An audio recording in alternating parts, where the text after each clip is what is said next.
Once upon a time, there was a man called Nate, and though he could spin a fine tale, he was sorely lacking in the noble art of reading out loud. No minstrel answered his call. No bard came knocking at his door. And so the poor fellow found himself with no choice but to become his own storyteller. Therefore, should he trip upon a word, whirl with a sentence, or wander briefly astray, do grant him a measure of grace. He awaits the day some wandering voice actor shall emerge from the mist and proclaim, "Fear not, good Nate, for I shall be thy narrator." Until that day, the task remains his, and now the tale begins. The Lost Journal Page from Emily Eliza Marx. The first time I met Jeremy Newbury, I dropped 6 church ledgers in the middle of Main Street. The strap on the carrying case snapped without warning. One moment, everything was balanced neatly against my hip.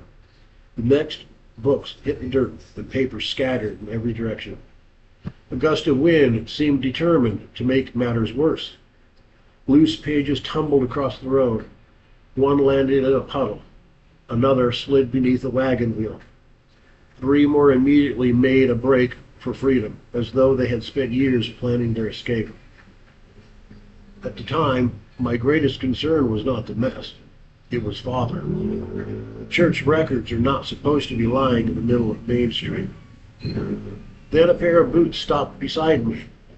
Whoever wore them immediately knelt down and started gathering pages. He didn't ask if I needed help. He didn't even introduce himself. He just started gathering the elusive papers. I continued scrambling after the papers while he calmly rescued the ones escaping down the road. One page in particular proved troublesome. A strong gust carried it halfway across the street. It spun through the air, danced around a barrel, and sailed directly toward a muddy drainage ditch. I began to lunge for it, but just then it stopped. It stopped, literally stopped moving, then changed direction, moving against the wind. Drifted to land right on the boot of the man helping me. He picked it up without hesitation and added it to the stack in his arms. He didn't blink, no surprise in his eyes, no hint he might find what happened unusual. I remember staring at the paper, then at him, then back at the paper. When I looked back at him, he was already chasing another sheep that had taken refuge beneath a wagon. When every page had finally been recovered, he gathered the ledgers, stacked them neatly, and deposited them in my arms. I expected him to leave. Instead, he adjusted the books so I could carry them properly and looked at me for the first time. Emily Marx. I blinked. Yes. Jeremy Newbury. His hand appeared. I shook it. His grip was firm, like someone who is confident and knows it. Thank you, I said. You're welcome. Then, while still shaking my hand, he bent close to my face, almost uncomfortably close.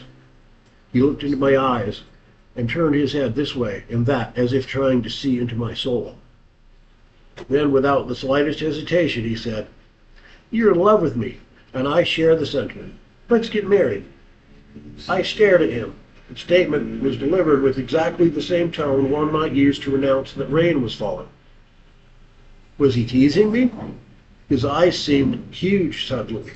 I felt no mirth from him, no smirk on his face, no warmth from his skin. I think he's serious. I'm sorry? You're in love with me, and I love you in return. We should be married. I opened my mouth, closed it, opened it again. Of all the things I'd expected to hear that afternoon, that particular sentence had not made the list. I don't even know you. Yes, you do. I introduced myself. Now we're acquainted. That isn't how love works. Sure it is. Do you need to tell your father? Do you want me to come along? I felt my face warming. He didn't appear senile, but there are plenty of those type around here. Actually, he looks calm, maybe even happy. What exactly makes you think I'm in love with you? You let the ledgers go just as I was approaching. You wanted me to help you. You think I dropped them on purpose to get your attention? Something like that, yes. I stared. He nodded with a look of satisfaction. Then he gestured toward the stack of ledgers. You should get those back to the church before you drop them again. For several seconds, I could only stand there. Then he added, We'll be seeing each other again soon. I was too astonished to formulate a response. After a moment, that was far too long, I turned and without another word walked toward the church. I could feel his eyes on me, I'm pretty sure. I refused to let myself look back. That evening, I brought the matter to my father. Not the floating paper drifting in the current, but Jeremy and his absurd proposal. Father listened quietly while I explained the entire encounter. Every word, every absurd word. When I finally finished, Father folded his hands and smiled, not helpfully. The smile of a man who already decided something. Well, I demanded. Is it true? Am I in love with this Jeremy I never saw before today? He didn't answer right away. He seemed deep in thought. A wicked grin began to form. Father, I'm serious. His smile widened. So am I. I could have cheerfully thrown a book at him. Instead, I informed him that he was impossible and marched upstairs. I spent the next hour pacing my room. At first, I was furious, then confused, then furious again. Then I became furious that I was still furious, and that confused me more. I sat down on the corner of my bed and pondered the encounter. Jeremy Newbury. Wait, isn't Martha a Newbury? Martha Newbury. She attends my school. I don't know her well, but from what I know, she seems normal. But wait, Martha is the daughter of the mayor. If Jeremy is related, it could explain his abnormal confidence. At least I can rest at ease that he's not mad. And he was handsome. His eyes were beautiful.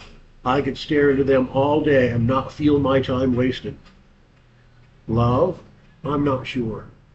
But I find myself wanting it to be true, and maybe that's enough. The only thing that bothers me now is telling my father and seeing his infuriating smirk.